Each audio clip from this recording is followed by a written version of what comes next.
Arewa Production.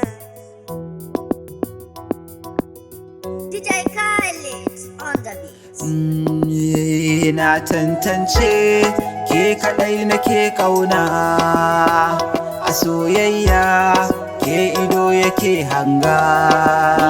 Na tantance kai kadai nake kauna a soyayya kai na baiwa da ka yarda ta.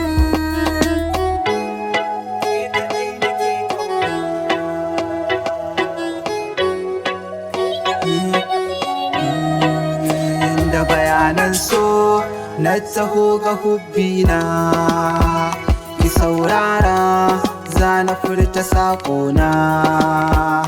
Amince min gimbiya ki ban ƙauna, farin duba ki gare ni bebina. Ni ba na san ya rasa ki koda sakan ɗaya, rashin ki garan zai saka ni in sha fiya-fiya.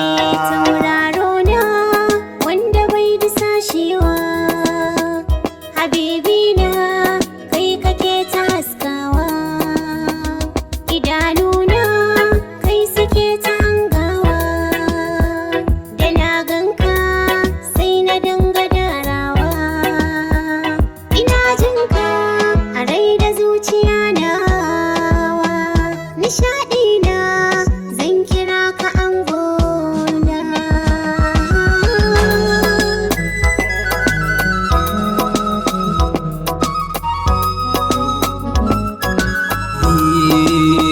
So tamkar rayuwa yake ba kullum ne zai daɗi ba, sannan ba ko yaushe soke bayar da farin ciki ba, amma kuma wajibi yinsa domin sarki yake ja gaba. Har gobe da yau da jibu san babu kamar shi a dukka nahiya. Ƙaunar ki a raina ta zarce dukka farashin so na duniya. Hubbi na mallakar rayuwa ta ke ce ni na zama ke.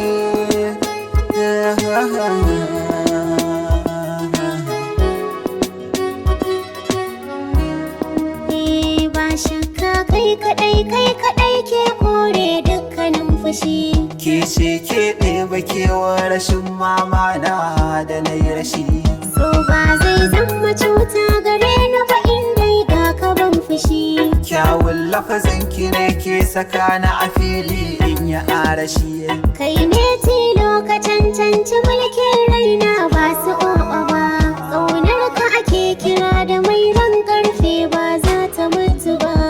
A raina kai ne raina.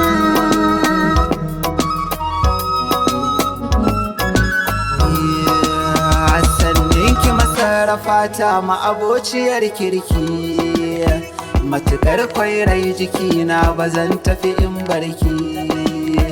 Ba a tantance so ta kalamai ko shauƙi, ko kyauta ko kulawa ganin juna kirki.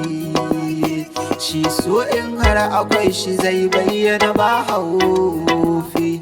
Lamarin so na daban wuya ikon Allah ne.